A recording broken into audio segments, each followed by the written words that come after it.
Welcome to a deep dive all about seduction. Ooh, interesting. We're going to be using Robert Greene's The Art of Seduction. Mm, It's a really fascinating book. It delves into the psychology, the history of seduction. probably a classic, yeah. And, don't worry, this isn't about becoming like a master manipulator. Right. It's more about like understanding those dynamics that are at play. Right. Attraction, influence, The how and the why, yeah. what makes someone irresistible, how do they create that effect? Right, because we all want to know the answer to that. Exactly. So this is really about self-defense. Oh, absolutely. Like recognizing when it's being used on you, Right. which is happening all the time, by the way. Yeah, yeah.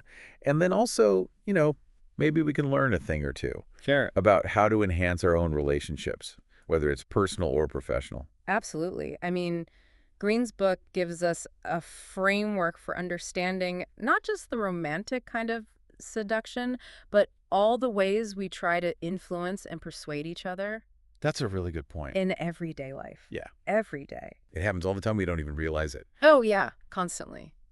So, okay, let's get into it. One of the first things that really grabbed my attention was Green's idea of the seducer as a performer. It's such a good metaphor. I know. Really, it is. Because seducers are like actors on a stage. They create a persona. Right. They're playing roles, tapping into like our deepest desires and fantasies. It's like, we're all kind of trapped in our own roles Aren't we? a little Yeah. bit in everyday life. Yeah. And the seducer represents that freedom. Like, I can just transform and become someone else. Right. Yeah. It's very appealing, actually. Yeah. Like that fantasy of breaking free. Yeah, totally. Totally. So like, give me an example. Who embodies this? Like, who's a classic example of this? Well, Cleopatra. Oh, yeah. Right. She's like the ultimate seductress. I mean, yeah, she was known for that.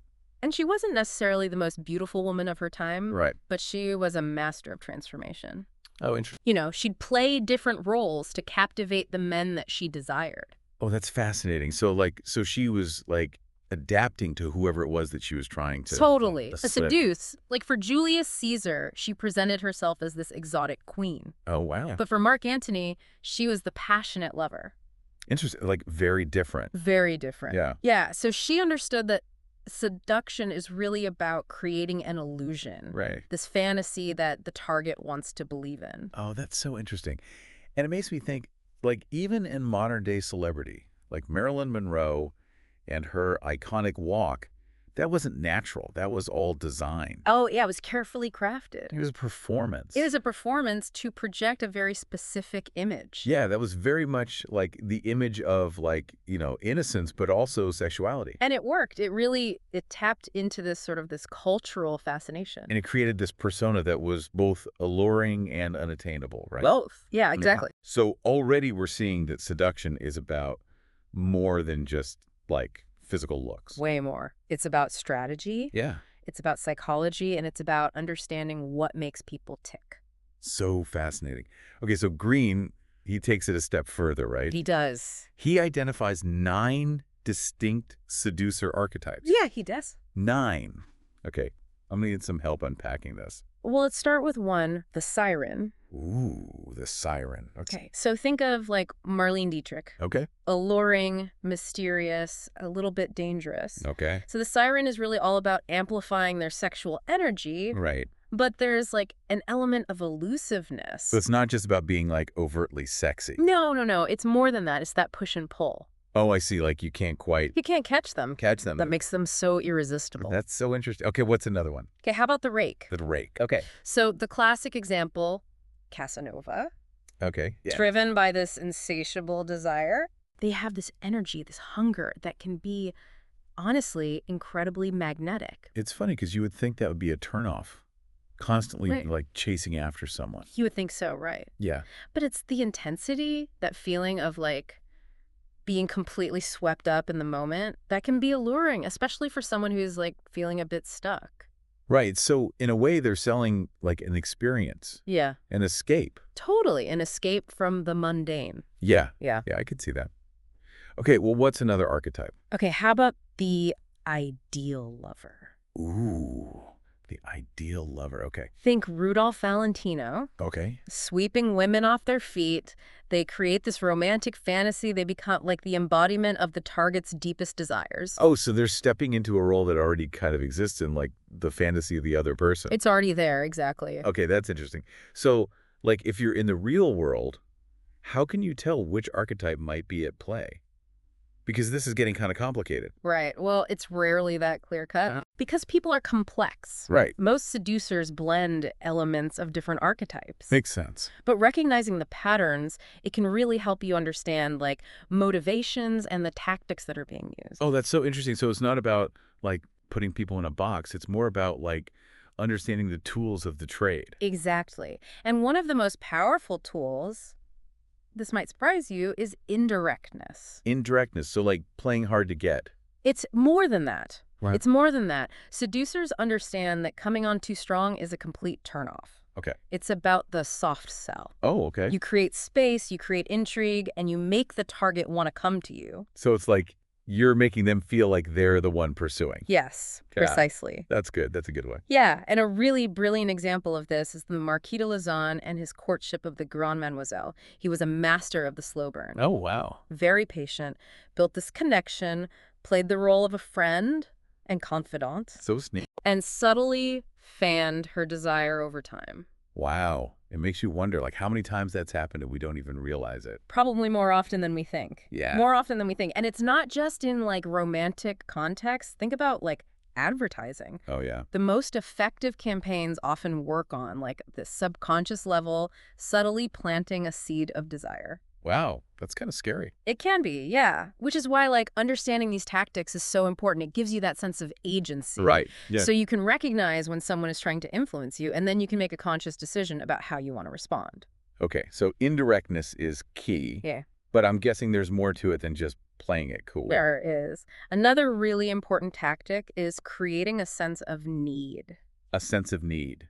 Like, you mean in the other person. in the other person. Now, this isn't about you being needy. Okay. Yeah. Yeah. This is about subtly highlighting what's missing in the target's life, Oh, okay. making them aware of a void that you, the seducer, can fill. Oh, that's so interesting. And again, that can be applied to so many things, not even just romance, like sales, you know? Sales, for sure. Yeah. A good salesperson, they don't just tell you about the product. Right. They make you aware of a problem you didn't even know you had. Exactly. Yeah. Yeah. Right. It's like you suddenly need this thing. And then they position their product as the solution. Like, you think about, like, I think Greene gives the example of D.H. Lawrence. Yes. Like, that's a fascinating one. He used his observations and criticisms to make women feel aware of their flaws.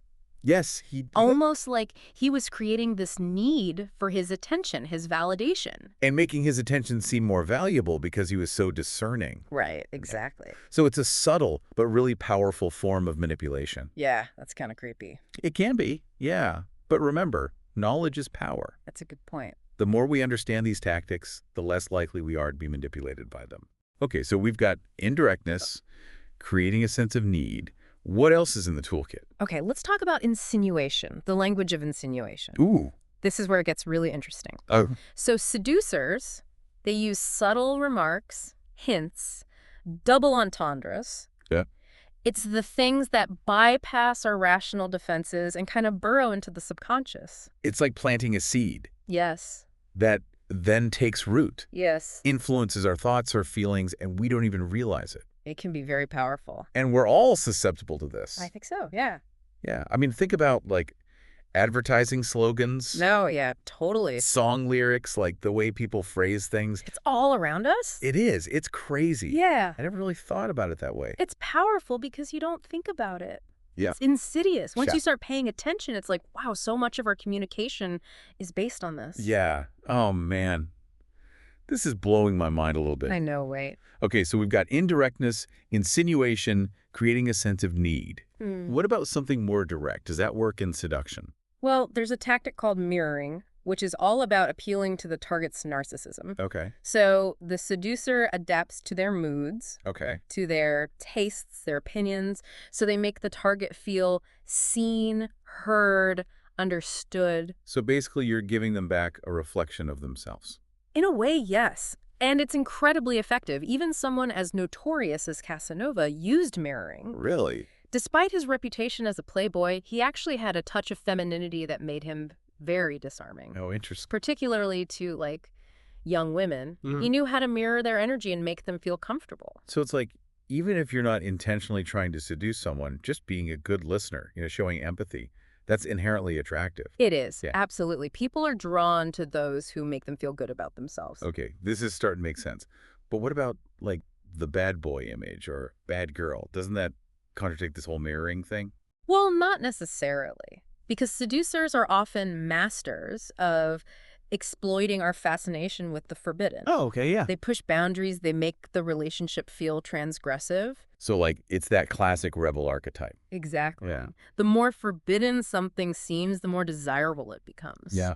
I mean, you think about someone like Lord Byron. Oh, yeah. His reputation, it was fueled by, like, rumors of incest and all this kind of crazy stuff.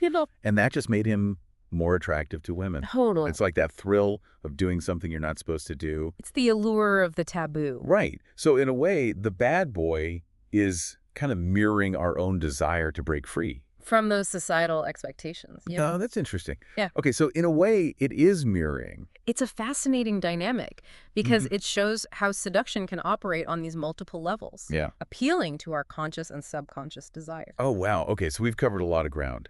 Indirectness, insinuation, mirroring, the allure of the forbidden. Anything we've missed? I mean, we've barely scratched the surface. There's so much more to this. There's so much more. There are so many more aspects of seduction to explore. But we've got to stop somewhere. Yeah, I guess you're right. For now. I'm definitely wanting more. Well, that's the art of seduction, isn't it? It is. We'll dive back in soon with more insights from the art of seduction. Okay, sounds good. Stay tuned. Welcome back. Let's pick up where we left off. All this forbidden stuff, right? Yeah, that push against boundaries makes it so intriguing. And that leads us to another tactic. This one might seem kind of counterintuitive. It's about mixing pleasure with pain. Oh, that's interesting. I like where this is going. Yeah, because seducers, they get it. A little bit of pain actually makes the pleasure more intense. It's that push and pull. Oh, okay. So you're saying, like, they give you a little taste of paradise, and then they pull away, Right. leave you wanting more. Exactly. So are they intentionally, like, playing with the target's emotions? Yeah. Yeah. They're creating an emotional roller coaster, using jealousy, guilt, even the fear of loss to make it more intense. Think about it. The most captivating stories, the ones that really stay with you, they're rarely straightforward. There's got to be drama. There's got to be those moments of uncertainty to keep you hooked. Oh, yeah. I get it. It's like the classic romance novel. Totally. All the breakups, the makeups, the emotional turmoil. A little bit of pain Right. makes the pleasure that much sweeter. Okay, but at what point does that backfire? Like, couldn't the target just get fed up and walk away? Well, it's a delicate balance for sure. Yeah. But a skilled seducer, they know how to calibrate it. They make the pain just bearable enough so the target keeps coming back for more. This is making me wonder how much of this is conscious and how much of this is just, like, human nature. That's a great question. And I honestly think it's a bit of both. We're all wired to respond to certain stimuli or certain patterns of behavior. And some people, I think they're just naturally more attuned to those patterns. It's making me think about all the times I've been drawn to someone who wasn't necessarily good for me. Maybe I was responding to those push and pull tactics without even realizing it. Totally possible. But I think that's the beauty of understanding these dynamics. Once you're aware of them, you can start making more conscious choices. So knowledge is power, even in matters of the heart. It is. Absolutely. Mm. Okay, let's shift gears a little bit. Even the most intense seductions, they eventually cool down. Right. Passion fades. Circumstances change. People move on. So what happens then? Is that just it? End of story? Not necessarily. This is where what Greene calls the art of disenchantment comes in. Knowing how to gracefully exit a seduction, that's just as important as knowing how to initiate one. I've never thought about it that way. I guess it makes sense. Yeah, you don't want to burn bridges or create unnecessary drama. Right, right. It's about minimizing damage, preserving your reputation, maybe even leaving the door open for future connections. So how do you do that? Do you just, like, disappear into the night? No, it's more nuanced than that.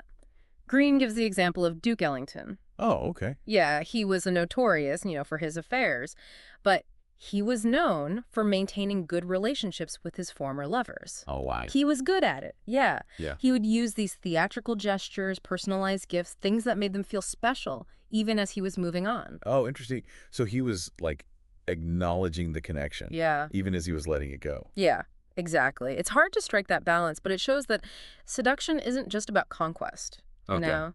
It's about understanding human psychology, knowing how to create and manage those emotional connections. And so even in the art of like ending it, Yeah. there's still an element of seduction. I think so. You're leaving them with a positive impression, you know? The sense that they were valued, even if it wasn't meant to last. Okay, so we've talked about the tactics of seduction, the different archetypes, Yeah. the art of disenchantment. What about the other side of the coin? The people who are just terrible at seduction. Ah, yes. Yeah. The anti-seducers. The anti-seducer. What are they like? Oh, imagine someone who's completely self-absorbed, insecure, clueless about other people's feelings. Okay. Yeah, I'm starting to get a picture. Yeah, they talk too much, they're always trying too hard, Yeah. and they just completely miss the signals that you're not interested. Oh, I've met this person. It's like they're trying to repel people. They are, yeah. And the worst part is they usually have no idea how they're coming across. Okay, so how do we avoid becoming the anti-seducer? This is important. Self-awareness is key. Pay attention. How do people react to you? Are they engaged? Are they leaning in? Or are they, like, looking for the nearest exit? Oh, gosh. Now I'm getting self-conscious. And be honest with yourself. Are you truly interested in the other person? Or are you just focused on your own needs and desires? Because seduction, at its core, it's about creating a connection, making the other person feel special, understood, desired. Right. And you can't do that if you're only thinking about yourself. Okay, so now we've covered the anti-seducer. Let's go back to those 9 archetypes. I'm still trying to wrap my head around all 9. Yeah, I know. It's a lot. But remember, they're just broad categories. In reality, most people are a blend of different types. But I think understanding the archetypes gives you this framework. You start to understand all the different ways that seduction plays out in the real world. Okay, we've already talked about the siren, the rake, and the ideal lover. We're only at 3.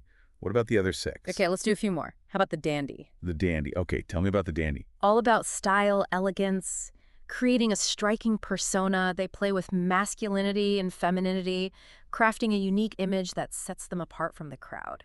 Okay, yeah, so I'm picturing like Oscar Wilde, David Bowie, Exactly. that kind of vibe. That ambiguity, the mystery, it's really alluring. It's like they're saying, I make my own rules. I'm not bound by convention. Which can be incredibly liberating, I think, for the dandy and the people they attract. Totally. A great example is Beau Brummel. He was this like 19th century fashion icon, revolutionized men's fashion. Oh, wow. He emphasized simplicity and elegance over the extravagant styles of the time. Oh, interesting. Okay. Yeah, and he understood the power of image, of creating a persona that commanded attention and admiration. And he totally used that to his advantage, became like a sought-after figure in high society. So the dandy's all about crafting an image that projects a certain, like, attitude or philosophy. It's Yeah. not just about the clothes. It's what the clothes represent. Exactly. Okay, let's talk about the natural.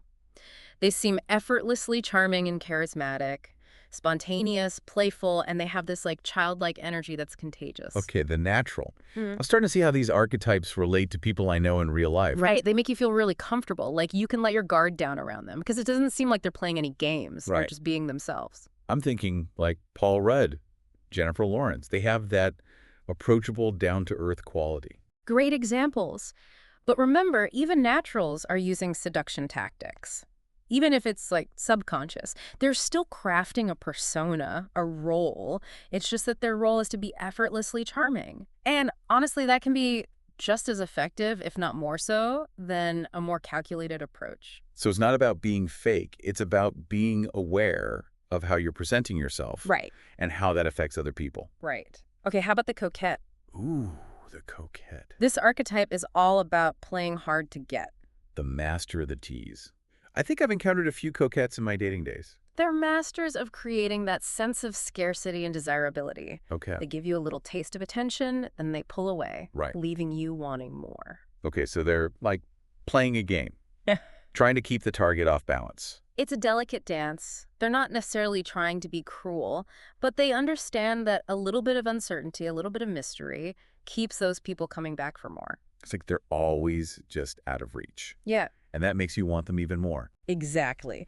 Okay, moving on. The charmer. This archetype is all about charm, persuasion. The charmer. Okay, I like this one. Tell me more about the charmer. Charmers are masters of making people feel good about themselves. Okay. They're attentive listeners. They offer compliments. They know how to make you feel like you're the most important person in the room. Oh, I can see how that would be very disarming. Like they're reflecting back your best self. Exactly. Think about, like, Bill Clinton. Okay, yeah. He was legendary for his ability to connect with people on a personal level, make them feel like he truly cared about what they had to say. I remember reading that he used to like make notes about people he met so he could remember details about their lives. It's like he was creating a personalized connection with everyone he encountered. Exactly. And that's what makes charmers so effective. They understand seduction is often about making the other person feel special and valued. It makes you wonder how much of it's genuine and how much is just a tactic. That's the age-old question, isn't it? Are they really interested in you? Or are they just trying to get something from you? I think it's probably a spectrum. Some people are more naturally charming than others, but there is always an element of performance involved. Okay, so we've got the dandy, the natural, the coquette, the charmer. Mm-hmm. Who else is in this lineup? Okay, how about the charismatic? Oh, the charismatic. Okay. They have this magnetic presence, draws people to them. Okay. They seem larger than life, almost mythical. Okay, so I'm thinking like figures like Martin Luther King, Junior Oprah, Nelson Mandela.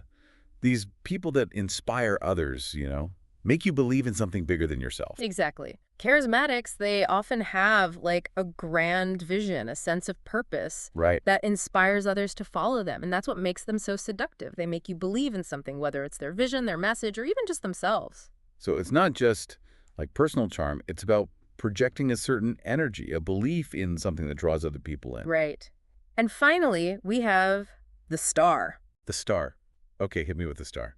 Stars are masters of cultivating this aura of mystery and allure. They're often aloof and enigmatic, making people want to know more about them.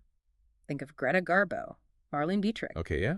They were known for their glamorous image, this air of unattainability. So it's about creating a sense of distance, making yourself seem like an object of desire. Exactly. And that distance, that inaccessibility, it can be incredibly seductive. It makes people crave their attention and validation even more.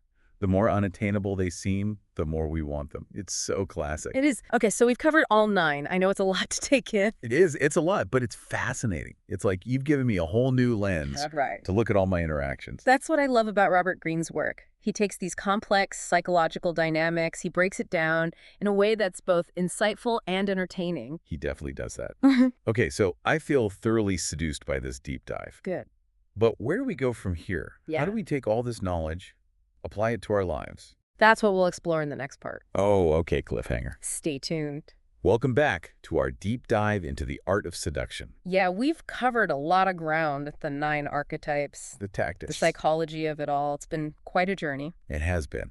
But before we wrap up, let's bring it all home. Okay. How can you use these insights in your own life? Right, because we've learned about how seduction works, but what does it all mean for us? Exactly. Well, for starters, think about the people that you've been attracted to in the past. Okay. What qualities did they have? Were they playing a role consciously or unconsciously? Did they use any of these tactics that we've been talking about? The indirectness, the mirroring, creating that sense of need? It's crazy when you start to see those patterns. So, oh, wow. Yeah. Looking back on my own experiences, I'm like, oh, yeah. In a whole new light. Totally. Yeah. And it's not just about romantic relationships. Right? Think about work, friendships, even your family. It's everywhere. These dynamics are everywhere. They are. Yeah. So the big question is, how can we use this knowledge ethically?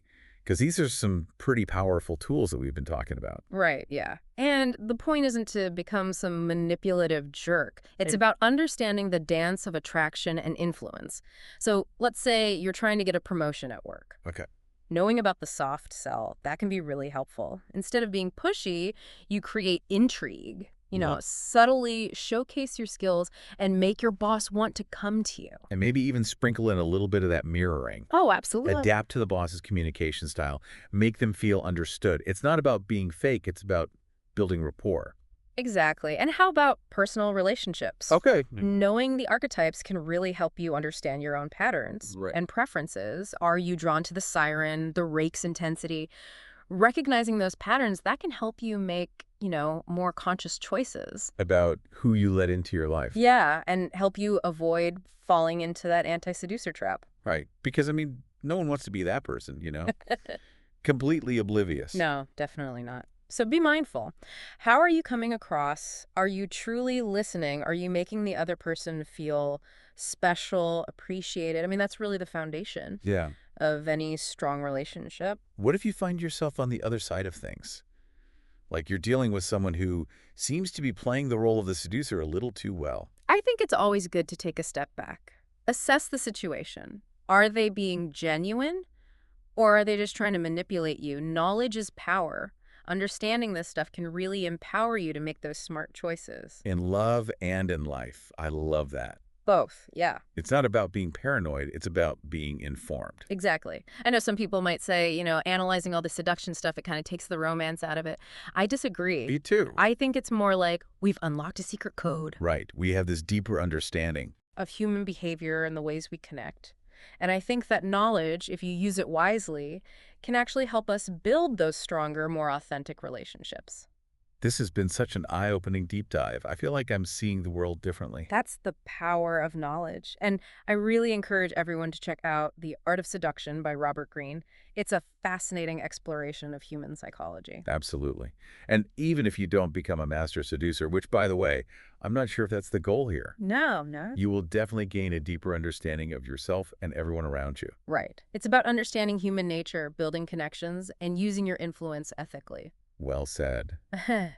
So next time you find yourself in a situation where you're trying to persuade someone, win them over, or just create a spark, remember what we've talked about today. Use it wisely. That's it for this deep dive. Until next time, stay curious.